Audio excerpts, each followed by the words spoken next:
세계적인 반도체 투자 분석가가 태국 정부의 특별 초청을 받아 방콕에 도착했습니다. 태국이 야심차게 준비한 120조 원 규모의 반도체 프로젝트 발표를 앞두고 있었는데요. 그런데 이 자리에서 태국 산업부 장관이 한국 반도체에 대해 예상치 못한 발언을 하면서 상황이 급변하게 됩니다. 과연 이 포럼에서 무슨 일이 벌어졌길래 태국의 거대한 투자 계획이 하루 만에 무너지게 되었을까요? 저는 독일 뮌헨에서 반도체 투자 분석 일을 하고 있는 안나 크라우제입니다. 10년 넘게 이 분야에서 일해왔지만 이번 태국 출장만큼 특별한 경험은 없었죠. 방콕행 비행기에서 받은 초청장을 다시 펼쳐보니 동남아시아 첨단 산업 투자 포럼이라는 거창한 제목이 눈에 들어왔습니다.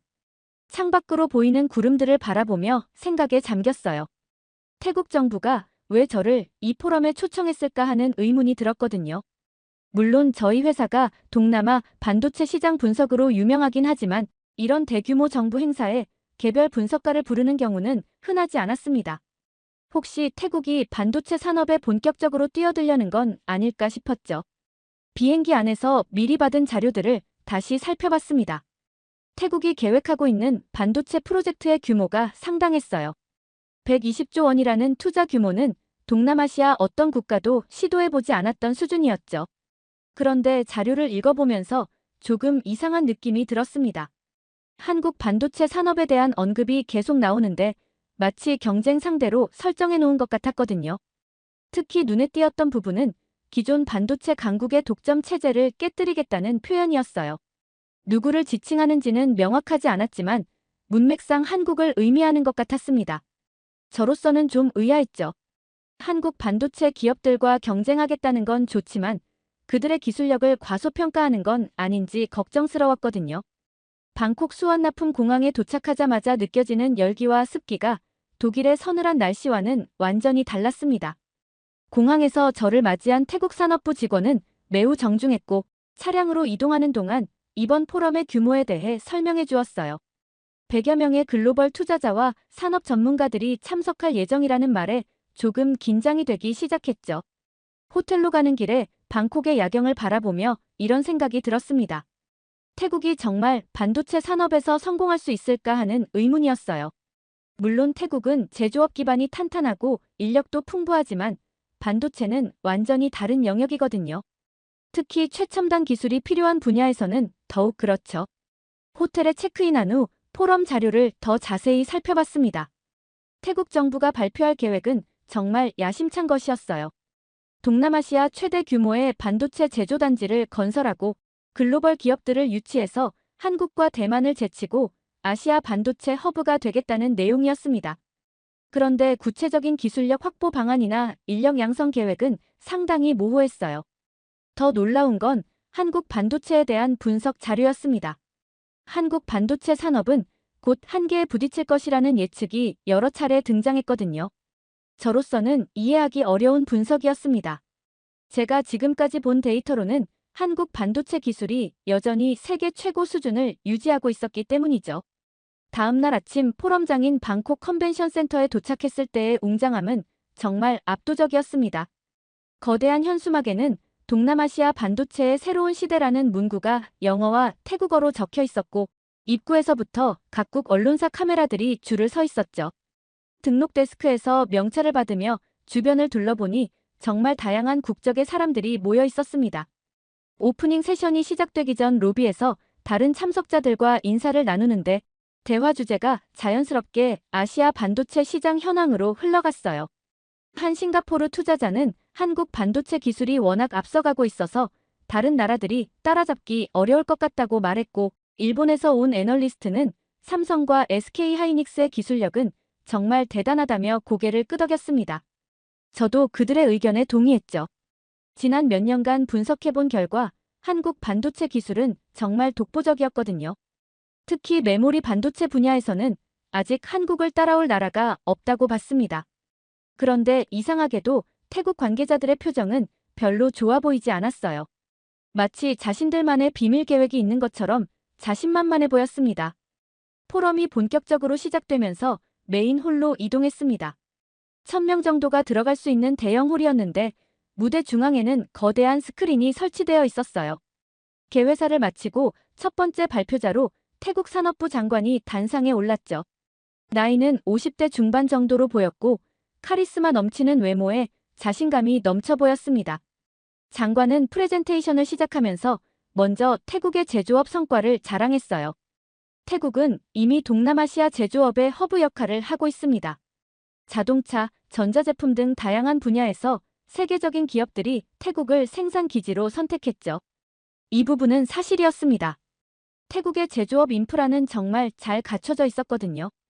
그런데 발표가 진행되면서 분위기가 이상해지기 시작했어요. 장관이 반도체 산업 현황을 설명하는 과정에서 한국을 직접적으로 언급하기 시작한 거죠. 현재 아시아 반도체 시장은 소수 국가의 독점 상태입니다. 특히 한국은 기술적 우위를 바탕으로 시장을 지배하고 있지만 이런 상황이 영원히 지속될 수는 없죠. 저는 조금 당황스러웠어요. 물론 시장 분석에서 경쟁국을 언급하는 건 자연스럽지만 이렇게 직접적으로 한국을 타겟으로 삼는다고 말하는 건 좀 이상했거든요. 주변에 앉아있던 다른 참석자들도 서로 눈짓을 주고받으며 수군거리기 시작했습니다. 장관의 발표는 계속됐어요. 한국 반도체 산업은 이미 성숙기에 접어들었고 기술 혁신의 속도가 둔화되고 있습니다. 반면 태국은 지금부터 시작하는 만큼 최신 기술을 도입할 수 있는 장점이 있죠. 이 말을 들으면서 저는 고개를 갸우뚱했어요. 제가 알고 있는 한국 반도체 기술 현황과는 완전히 다른 분석이었거든요. 더 놀라운 건 그 다음 발언이었습니다. 장관이 마이크에 더 가까이 다가가서 확신에 찬 목소리로 말했어요. 한국 반도체는 곧 한계가 올 것입니다. 기술적 한계, 비용 상승, 인력 부족 등 여러 문제들이 동시에 나타나고 있거든요. 바로 지금이 태국이 치고 나갈 절호의 기회죠. 홀 안이 조금 소란스러워졌어요. 일부 기자들은 급하게 메모를 하고 있었고 다른 참석자들은 서로 의견을 주고받고 있었습니다. 저 앞쪽에 앉아있던 한 투자자는 휴대폰으로 뭔가를 검색하고 있었어요. 아마 한국 반도체 관련 최신 뉴스를 찾고 있는 것 같았죠. 장관은 여기서 멈추지 않았어요. 물론 한국 기업들도 뛰어난 기술력을 가지고 있습니다. 하지만 기술이란 결국 시간이 지나면 평준화되는 법이죠. 중요한 건 누가 더 효율적이고 경쟁력 있는 생산 체계를 구축하느냐입니다. 이 말을 하면서 장관의 표정에 미묘한 미소가 떠올랐어요. 그런데 정말 충격적인 건 그 다음이었습니다. 장관이 기자들을 향해 직접 질문을 던진 거예요. 여러분은 어떻게 생각하십니까? 한국이 영원히 반도체 강국으로 남을 수 있을까요? 이때 홀 안에서 웃음소리가 여기저기서 들려왔어요. 그런데 그 웃음이 조금 비꼬는 듯한 느낌이었습니다. 몇몇 기자들이 실제로 웃으면서 서로 귓속말을 주고받고 있었어요. 마치 장관의 발언에 동조하는 것 같았죠. 저는 정말 이해할 수 없었습니다. 한국 반도체 기술력은 분명히 세계 최고 수준인데 왜 이런 식으로 평가절하하는 건지 말이에요. 장관은 마지막으로 이렇게 말했어요. 태국의 반도체 프로젝트는 단순한 추격이 아닙니다. 완전히 새로운 패러다임을 제시할 것입니다. 한국이 지금까지 해온 방식으로는 더 이상 경쟁할 수 없을 거예요. 이 말을 하면서 홀 안의 분위기는 더욱 들뜨기 시작했습니다. 마치 큰 반전이 곧 일어날 것처럼 기대감이 흘러넘쳤죠. 발표가 끝나고 질의응답 시간이 되었을 때 저는 정말 궁금한 게 많았어요. 과연 태국이 어떤 근거로 이런 자신감을 보이는 건지, 그리고 정말로 한국 반도체를 뛰어넘을 수 있는 기술력을 확보했는 건지 말입니다. 질의응답이 진행되는 중에 갑자기 홀 뒤쪽에서 소란이 일어났어요. 몇몇 사람들이 휴대폰을 보며 급하게 대화를 나누고 있었습니다. 처음에는 별거 아닌 줄 알았는데 점점 더 많은 사람들이 스마트폰을 들여다보기 시작했죠. 무대 위의 장관도 이상한 낌새를 눈치챈 것 같았어요. 그때 제 휴대폰에도 알림이 떴습니다. 국제 반도체 협회에서 보낸 속보였어요. 세계 반도체 품질 평가 결과 발표 한국이 연속 우위 유지라는 제목이 눈에 들어왔죠. 급하게 기사를 열어보니 정말 놀라운 내용이었습니다. 올해 세계 반도체 품질 평가에서 한국이 5년 연속 1위를 차지했다는 거였어요. 특히 메모리 반도체 분야에서는 품질 점수가 작년보다 더 높아졌다고 했습니다. 더 충격적인 건 태국이 참여한 신공정 프로젝트의 수율이 40%도 안 된다는 내용이었어요. 업계 평균이 80% 이상인 걸 생각하면 정말 심각한 수준이었죠. 주변 사람들의 표정이 급격히 변하기 시작했어요. 아까까지 태국 장관의 발언에 웃음을 보였던 기자들도 이제는 진지한 표정으로 휴대폰을 들여다보고 있었습니다. 저 역시 이 뉴스가 정말 타이밍이 절묘하다고 생각했어요. 마치 태국 장관의 발언을 정면으로 반박하는 것 같았거든요. 무대 위의 장관도 상황을 파악한 것 같았습니다. 질의응답을 진행하던 사회자가 귓속말로 뭔가를 전해줬거든요. 장관의 얼굴이 순간 굳어지는 게 보였어요. 그러더니 마이크에 대고 말했습니다. 방금 나온 뉴스에 대해 말씀드리자면 그런 평가 방식은 기존의 관점에서 벗어나지 못한 것입니다. 하지만 홀 안의 분위기는 이미 완전히 바뀌어 있었어요. 한 일본 기자가 손을 들고 질문했습니다. 장관님, 방금 발표된 품질 평가 결과를 어떻게 설명하시겠습니까? 태국의 수율이 40%라는 건 상당히 심각한 수준 아닌가요? 장관은 잠시 망설이더니 이렇게 답변했어요. 그 데이터는 조작된 것일 가능성이 높습니다. 한국 기업들이 자신들의 시장 지위를 유지하기 위해 국제기구에 압력을 가했을 수도 있죠. 이 말을 듣고 홀 안에서는 탄식 소리가 여기저기서 들려왔습니다. 저는 정말 놀랐어요. 국제반도체협회는 세계에서 가장 공신력 있는 기관 중 하나거든요. 그런 곳의 평가를 조작이라고 말하다니 이건 정말 무리수였죠. 더군다나 평가 과정은 완전히 투명하게 공개되어 있었습니다. 또 다른 기자가 질문했어요. 그렇다면 태국의 실제 기술력은 어느 정도라고 보십니까?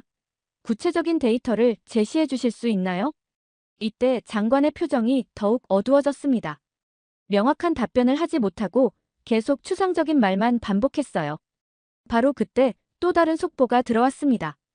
이번에는 글로벌 투자은행들이 태국 반도체 프로젝트에 대한 투자 계획을 재검토하기 시작했다는 내용이었어요.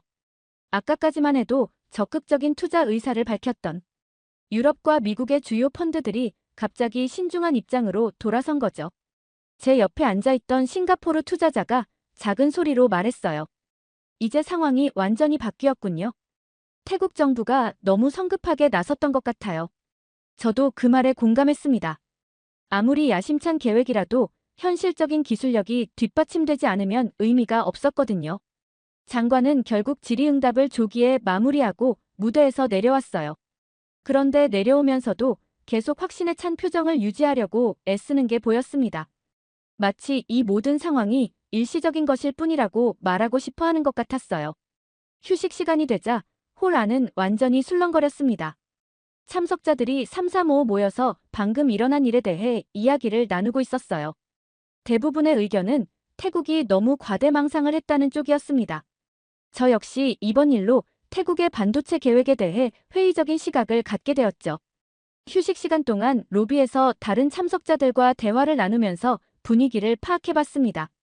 대부분의 투자자들이 아까 나온 뉴스 때문에 태국 프로젝트에 대해 우려를 표하고 있었어요. 특히 유럽에서 온 펀드 매니저들은 데이터를 조작이라고 말하는 순간 신뢰성을 잃었다며 고개를 저었습니다. 그런데 홀로 돌아가는 길에 태국 산업부 관계자들이 급하게 회의를 하고 있는 모습을 봤어요. 장관을 포함해서 10여 명이 구석진 곳에 모여서 심각한 표정으로 뭔가를 논의하고 있었습니다.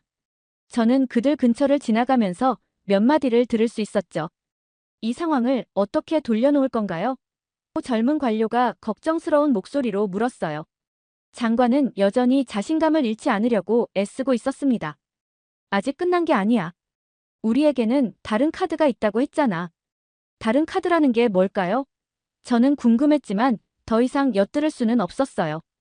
다시 홀로 들어가서 자리에 앉으니 다음 세션이 곧 시작될 예정이라는 안내방송이 나왔습니다. 그런데 프로그램을 보니 예정에 없던 특별 발표가 추가되어 있었어요. 무대에 다시 나타난 장관이 마이크를 잡고 말했습니다. 방금 전 상황으로 인해 여러분께 혼란을 드린 점 사과드립니다. 하지만 저희는 여러분께 보여드릴 것이 더 있습니다. 그러면서 뒤쪽 스태프에게 손짓을 했어요. 곧 거대한 스크린에 새로운 프레젠테이션이 나타났죠. 태국 반도체 프로젝트의 핵심 기술력을 직접 확인하실 수 있도록 준비했습니다. 장관의 말과 함께 무대 한쪽에서 실험 장비들이 운반되어 들어왔어요. 마치 즉석에서 시연을 하겠다는 것 같았습니다. 홀 안의 사람들도 다시 관심을 보이기 시작했어요. 하지만 시연이 시작되자 문제가 드러났습니다. 태국에서 제작했다는 반도체 칩을 테스트하는 과정에서 계속 오류가 발생했어요. 화면에 표시되는 수치들이 업계 표준에 크게 못 미쳤습니다. 특히 전력 효율성은 기대치의 절반도 안 되는 수준이었죠. 홀 안의 분위기가 다시 차가워지기 시작했어요. 몇몇 기술 전문가들이 고개를 저으며 탄식하는 소리가 들렸습니다. 저 역시 이 시연이 오히려 태국의 기술력 부족을 입증하는 결과가 되었다고 생각했어요. 장관은 당황한 기색을 감추려고 애쓰면서 아직 개발 단계라서 완벽하지 않을 수 있다고 변명했습니다. 하지만 이미 늦었죠. 참석자들은 실망한 표정으로 서로를 바라보고 있었어요. 특히 투자자들의 얼굴에는 회의적인 시선이 역력했습니다. 그때 갑자기 홀 뒤쪽에서 누군가가 일어났어요. 중년 남성이었는데 정중하게 손을 들고 발언을 요청했습니다. 사회자가 마이크를 건네주자 그분이 자신을 소개했어요. 안녕하세요. 한국 반도체 연구소에서 온 이도현입니다. 홀 안이 순식간에 조용해졌어요. 한국에서 온 전문가라는 말에 모든 사람들의 시선이 집중됐습니다. 이도현 박사는 침착한 목소리로 말을 이어갔어요. 방금 시연을 보면서 몇 가지 의견을 드리고 싶어서 발언을 요청했습니다. 장관의 얼굴이 순간 굳어졌어요. 아마 지금 상황에서 한국 전문가가 나타난 것이 달갑지 않았을 거예요. 하지만 이미 마이크가 넘어간 상황이라 어쩔 수 없었죠. 이도현 박사가 말했습니다. 태국의 도전 정신은 정말 훌륭합니다. 하지만 방금 시연에서 보인 수치들을 분석해보면 아직 상용화까지는 상당한 시간이 필요할 것 같습니다. 그러면서 구체적인 데이터를 제시하기 시작했어요. 전력 효율성이 현재 한국 제품의 3분의 1 수준이고 처리 속도도 예상보다 많이 느립니다. 이런 격차를 단시간에 줄이기는 어려울 것 같아요. 이도현 박사의 말은 냉정했지만 사실에 근거한 것이었습니다. 홀 안의 분위기가 완전히 바뀌었어요. 이제는 태국 측이 수세에 몰린 상황이 되었죠. 장관은 반박하려고 했지만 구체적인 데이터 앞에서는 할 말이 없어 보였습니다. 이도현 박사의 냉정한 분석이 끝나자 홀 안에는 무거운 침묵이 흘렀습니다. 태국 장관은 뭔가 반박하려고 했지만 구체적인 수치 앞에서는 할 말이 별로 없어 보였어요. 그런데 이도현 박사가 갑자기 미소를 지으며 추가로 말했습니다. 하지만 저희도 그냥 비판만 하러 온 건 아닙니다. 그러면서 가방에서 작은 케이스를 꺼냈어요. 여러분께 한국 반도체 기술의 현재 수준을 직접 보여드리고 싶습니다. 이 말과 함께 무대 앞으로 걸어 나가기 시작했죠. 홀 안의 분위기가 다시 한번 바뀌었어요. 모든 사람들이 이도현 박사가 무엇을 보여줄지 궁금해하며 앞으로 몸을 기울였습니다. 저 역시 가슴이 두근거리기 시작했어요. 과연 어떤 기술을 가져온 걸까요? 이도현 박사가 케이스를 열자 그 안에서 손톱보다도 작은 칩이 나왔습니다. 이것이 저희가 최근 완성한 3나노 공정 반도체입니다. 그 말과 함께 거대한 스크린에 칩의 확대 이미지가 나타났어요. 정말 놀라운 정밀도였습니다. 이 칩의 특징을 말씀드리겠습니다. 이도현 박사의 목소리에 자신감이 넘쳤어요. 기존 칩 대비 전력 효율이 35% 향상되었고 처리 속도는 2배 이상 빨라졌습니다. 이 수치를 들으며 홀 안에서는 감탄사가 여기저기서 터져나왔죠. 태국 측에서 아까 시연했던 칩과는 차원이 다른 성능이었어요. 저는 반도체 분야에서 일하면서 이런 수준의 기술 격차를 직접 목격한 적이 없었습니다. 정말 충격적이었죠. 이도현 박사가 계속 설명했습니다. 더 중요한 건 이 칩이 이미 양산 단계에 들어갔다는 점입니다. 실험실에서만 만들어지는 프로토타입이 아니라 실제로 제품에 적용되고 있어요. 이 말을 듣고 투자자들의 표정이 완전히 달라졌습니다. 특히 인상적이었던 건 발열 관리 기술이었어요. 기존 칩들은 고성능을 구현하려면 발열 문제가 심각했습니다. 하지만 저희 칩은 혁신적인 구조 설계로 이 문제를 해결했어요. 실제로 스크린에 나타난 온도 측정 결과를 보니 정말 놀라웠습니다. 이도현 박사가 무대 위의 테스트 장비에 자신의 칩을 연결했어요. 그러자 즉시 화면에 성능 수치들이 나타나기 시작했습니다.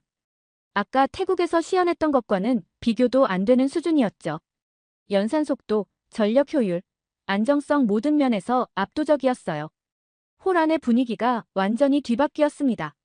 아까까지만 해도 태국의 계획에 관심을 보였던 투자자들이 이제는 이도현 박사의 설명에 집중하고 있었어요. 질문도 쏟아지기 시작했습니다. 언제부터 이런 기술 개발이 가능했나요? 한 유럽 투자자가 물었어요. 이도현 박사가 답했습니다. 사실 한국은 지난 10년간 꾸준히 기초 연구에 투자해왔습니다. 오늘 보여드린 건 그 결과물 중 하나일 뿐이에요. 저는 이 말을 들으면서 태국 장관이 아까 한 발언들이 얼마나 현실과 동떨어져 있었는지 깨달았습니다. 한국 반도체가 한계에 다다랐다고 오히려 더욱 발전하고 있었던 거죠. 또 다른 질문이 나왔어요. 이런 기술력으로 앞으로 몇 년 정도 우위를 유지할 수 있을까요? 이도현 박사가 잠시 생각하더니 신중하게 답변했습니다. 기술 개발은 계속 진행되고 있습니다. 현재 진행 중인 프로젝트들을 고려하면 당분간은 이 격차가 유지될 것 같아요. 태국 장관의 얼굴이 점점 굳어지고 있었어요. 아까까지의 자신감은 온데간데 없었죠. 심지어 무대에서 내려와 측근들과 급하게 뭔가를 논의하기 시작했습니다. 이도현 박사의 시연이 끝나갈 무렵 정말 결정적인 순간이 왔어요. 한 기자가 직설적인 질문을 던진 거죠. 그렇다면 태국이 한국 반도체 기술을 따라잡으려면 얼마나 걸릴까요? 이도현 박사가 잠시 망설이더니 정직하게 답변했어요. 솔직히 말씀드리면 상당히 어려울 것 같습니다. 반도체 기술은 하루아침에 만들어지는 게 아니거든요. 인력 양성부터 시작해서 인프라 구축, 연구 개발까지 모든 것이 유기적으로 연결되어야 해요. 이 답변을 듣고 홀 안의 분위기가 완전히 결정됐어요. 태국의 반도체 프로젝트가 얼마나 현실성이 떨어지는지 모든 사람들이 깨달은 거죠. 저 역시 이번 포럼을 통해 한국 반도체 기술의 진짜 실력을 확인할 수 있었습니다. 이도현 박사의 시연이 끝나고 휴식 시간이 되었을 때 저는 정말 직접 그 칩을 만져보고 싶었어요. 다행히 이도현 박사가 참석자들에게 가까이서 볼 수 있는 기회를 제공해 주었습니다. 무대 앞으로 다가가니 이미 많은 사람들이 줄을 서 있었어요. 제 차례가 되었을 때 이도현 박사가 친절하게 설명해 주었습니다. 직접 테스트해 보시겠어요? 간단한 연산 작업을 돌려볼 수 있습니다. 저는 당연히 그러겠다고 했죠. 반도체 분석가로서 이런 기회를 놓칠 수는 없었거든요. 테스트 프로그램을 실행하자 정말 놀라운 일이 벌어졌어요. 복잡한 그래픽 렌더링 작업이 순식간에 완료되었습니다. 제가 독일에서 사용하던 최신 장비보다도 훨씬 빨랐어요. 이게 정말 가능한 일인가요? 저도 모르게 감탄사가 터져나왔습니다. 이도현 박사가 미소를 지으며 답했어요. 아직 이건 기본 모델입니다. 실제로는 더 고성능 버전도 있어요. 그러면서 또 다른 칩을 보여주었습니다. 겉보기에는 똑같아 보였지만 성능은 또 다른 차원이었죠. 이 칩으로 인공지능 학습을 시켜보면 어떨까요? 제가 제안하자 이도현 박사가 흔쾌히 동의했어요. 준비된 인공지능 모델의 복잡한 이미지 인식 작업을 시켰더니 결과가 거의 실시간으로 나왔습니다. 기존에 몇 분이 걸리던 작업이 몇 초 만에 끝난 거예요. 저는 정말 충격을 받았습니다. 이 정도 성능이면 업계 전체의 패러다임이 바뀔 수 있는 수준이었거든요. 언제부터 이런 기술이 가능했나요? 궁금함을 참을 수 없어서 물어봤어요. 사실 한국 반도체 업계는 지난 몇 년간 혁신적인 돌파구를 여러 번 만들어냈습니다. 이도현 박사의 설명이 이어졌어요. 특히 3나노 공정에서는 완전히 새로운 접근 방식을 시도했죠. 기존의 한계를 뛰어넘는 구조 설계가 핵심이었어요. 그런데 더 놀라운 건 이 기술이 이미 상용화 단계에 있다는 점이었습니다.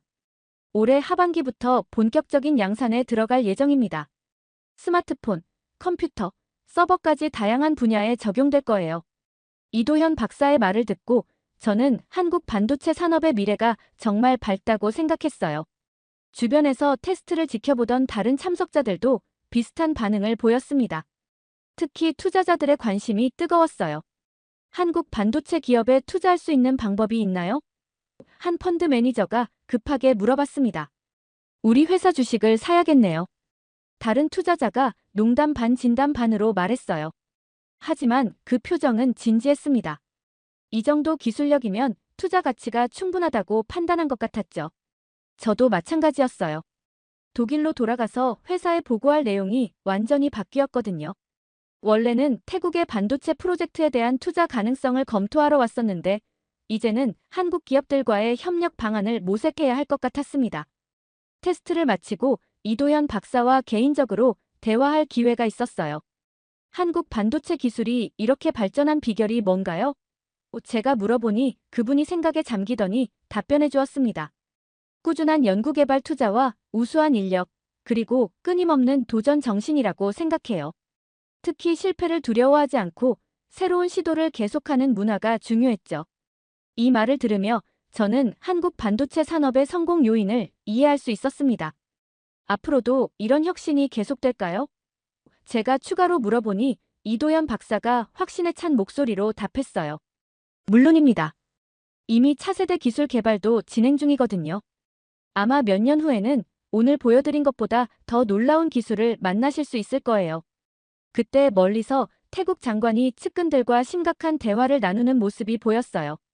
아마 오늘 일어난 상황들 때문에 상당히 당황스러워하는 것 같았습니다.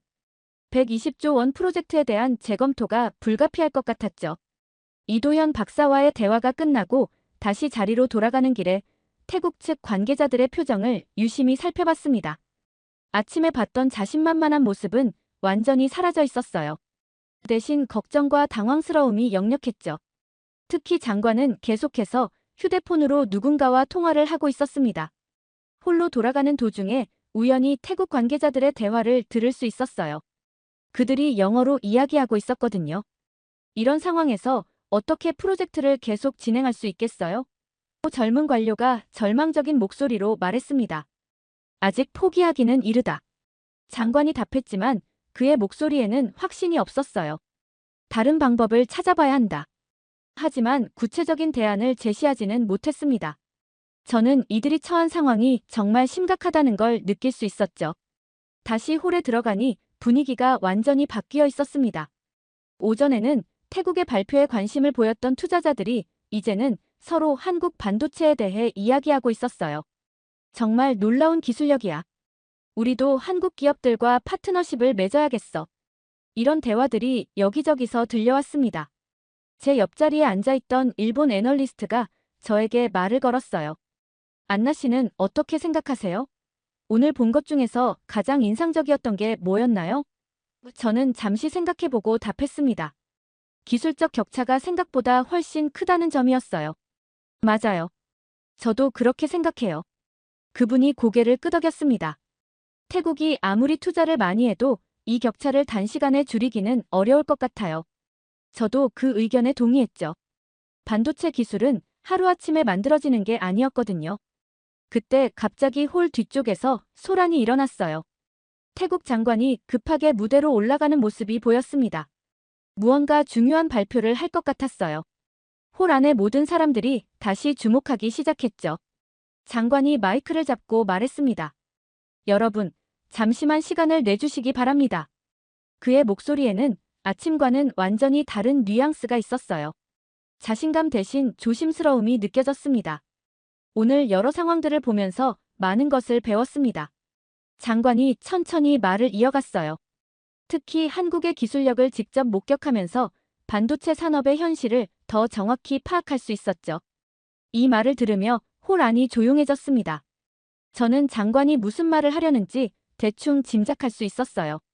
아마 프로젝트 계획을 수정하거나 연기한다고 발표할 것 같았습니다. 과연 제 예상이 맞았어요. 따라서 저희는 120조 원 규모의 반도체 프로젝트를 일시 중단하기로 결정했습니다. 장관의 이 발언과 함께 홀 안에서는 탄식 소리와 수군거림이 동시에 터져 나왔어요. 예상했던 일이지만 실제로 들으니 충격적이었습니다. 더 철저한 준비와 연구를 통해 현실적인 계획을 다시 수립하겠습니다. 장관이 추가로 설명했지만 사실상 프로젝트 포기 선언이나 다름없었어요. 120조 원이라는 거대한 투자 계획이 하루 만에 무산된 거죠. 그런데 정말 놀라운 건 장관의 마지막 발언이었습니다. 그가 잠시 망설이더니 마이크에 더 가까이 다가가서 작은 소리로 중얼거렸어요. 미쳤다. 한국만 성공했군. 이 말이 마이크를 타고 홀 전체에 울려 퍼졌습니다. 홀 안이 순간 정적에 휩싸였어요. 장관 자신도 자기가 한 말이 모든 사람에게 들렸다는 걸 깨달은 것 같았습니다. 얼굴이 빨갛게 달아오르며 당황해하는 모습이 역력했어요. 그 순간 저는 이번 포럼의 진짜 의미를 깨달았습니다. 태국이 한국 반도체를 도전하려고 했지만 오히려 한국의 압도적인 기술력을 확인시켜주는 결과가 된 거죠. 아이러니하게도 한국을 비하하려던 시도가 한국의 우수함을 증명하는 계기가 되었어요. 장관이 급하게 무대에서 내려간 후 홀 안은 완전히 어수선해졌습니다. 기자들은 급하게 기사를 작성하고 있었고 투자자들은 서로 의견을 주고받으며 향후 계획을 논의하고 있었어요. 저 역시 오늘 경험한 일들을 정리하느라 정신이 없었습니다. 포럼이 공식적으로 끝나고 나서 저는 호텔로 돌아가는 길에 오늘 하루를 되돌아봤습니다. 아침에 공항에서 느꼈던 기대감과 지금의 감정이 완전히 달랐어요. 태국의 반도체 프로젝트를 분석하러 왔는데 결국 한국 기술력의 압도적인 우수성을 확인하게 된 거죠. 호텔방에 도착해서 노트북을 켜고 보고서 작성을 시작했습니다. 평소보다 훨씬 신중하게 한 글자 한 글자 써 내려갔어요. 이번 보고서는 단순한 시장 분석을 넘어서 업계 전체의 향방을 좌우할 수 있는 내용이었거든요. 먼저 태국 프로젝트의 현실성에 대해 평가했습니다. 120조 원 규모의 투자 계획은 당초 예상과 달리 기술적 기반이 충분하지 않았다. 특히 핵심 기술력과 양산 능력에서 상당한 한계를 드러냈다. 이렇게 써놓고 보니 너무 냉정한 평가 같기도 했지만 사실을 그대로 기록하는 게 제 역할이었습니다. 그 다음에는 한국 반도체 기술에 대해 자세히 기술했어요. 한국의 3나노 공정 기술은 현재 세계 최고 수준을 넘어 독보적인 영역에 도달했다. 전력 효율 35% 향상, 처리 속도 2배 개선 등의 성과는 단순한 기술 발전을 넘어 패러다임 전환을 의미한다. 보고서를 쓰면서 오늘 이도현 박사의 시연 장면이 계속 떠올랐어요. 그 작은 칩 하나가 보여준 성능은 정말 충격적이었습니다. 독일에서 10년 넘게 이 분야를 분석해왔지만 이런 기술 격차를 목격한 건 처음이었어요. 기술적 격차는 단순히 몇 년의 차이가 아니라 근본적인 접근 방식의 차이에서 나온다. 저는 이렇게 적으면서 한국 반도체 산업의 성공 요인을 분석했습니다. 지속적인 연구개발 투자, 우수한 인적 자원, 그리고 혁신을 두려워하지 않는 기업 문화가 결합된 결과다. 가장 중요한 결론 부분에 도달했을 때 저는 잠시 펜을 멈췄습니다. 어떤 표현을 써야 할지 고민이 되었거든요. 너무 극단적으로 들릴 수도 있지만 오늘 본 것을 바탕으로 하면 이것이 가장 정확한 평가였어요. 현재 상황을 종합적으로 분석한 결과 한국 반도체와 경쟁할 수 있는 국가는 사실상 존재하지 않는다고 판단된다. 이 문장을 쓰고 나서 스스로도 놀랐어요. 정말 이렇게 단정적으로 써도 되는 건지 망설여졌거든요. 하지만 오늘 경험한 모든 것들을 떠올려 보니 이보다 정확한 표현은 없을 것 같았습니다. 태국 장관에 미쳤다. 한국만 성공했군이라는 말이 모든 것을 요약해주고 있었어요. 보고서 마지막 부분에는 투자 권고사항을 적었습니다. 향후 반도체 관련 투자는 한국 기업들을 중심으로 포트폴리오를 구성할 것을 강력히 권한다. 기술적 우위가 지속되는 한 투자 수익률도 안정적으로 유지될 것으로 예상된다. 보고서를 다 쓰고 나서 창밖을 바라봤어요. 방콕의 밤 경치가 화려하게 펼쳐져 있었지만 제 마음은 이미 독일로 가 있었습니다. 회사에서 이 보고서를 받아보면 어떤 반응을 보일까 궁금했어요. 다음 날 아침 공항으로 가는 차 안에서 마지막으로 한 번 더 생각해봤습니다. 이번 출장의 목적은 태국의 반도체 투자 가능성을 검토하는 것이었는데 결과적으로는 한국 반도체의 독보적인 지위를 확인하게 되었어요. 정말 예상치 못한 전개였죠. 공항에서 체크인을 하면서 태국 현지 뉴스를 봤습니다. 어제 포럼에서 일어난 일들이 주요 뉴스로 다뤄지고 있었어요. 120조 프로젝트 중단, 한국 기술력의 압도, 장관 실언 논란 등의 헤드라인이 눈에 들어왔습니다. 민 해냉 비행기에 오르면서 저는 확신했습니다. 한국 반도체 산업은 앞으로도 계속 세계를 이끌어갈 것이라고 말이에요. 오늘 본 기술력은 단순한 현재의 우위가 아니라 미래를 향한 확실한 보장이었거든요. 비행기가 이륙하면서 방콕이 점점 작아져 갔습니다. 저는 노트북을 다시 열고 보고서의 마지막 문장을 한 번 더 읽어봤어요. 한국 반도체와 경쟁할 국가는 없다. 이 결론이 앞으로 업계에 어떤 파장을 불러일으킬지 정말 궁금했습니다. 지금까지의 사연 어떻게 들으셨나요? 재밌게 들으셨다면 댓글로 남겨주세요. 추첨을 통해 커피 쿠폰들 보내드립니다. 다음에 더 재밌는 사연으로 돌아올게요. 감사합니다.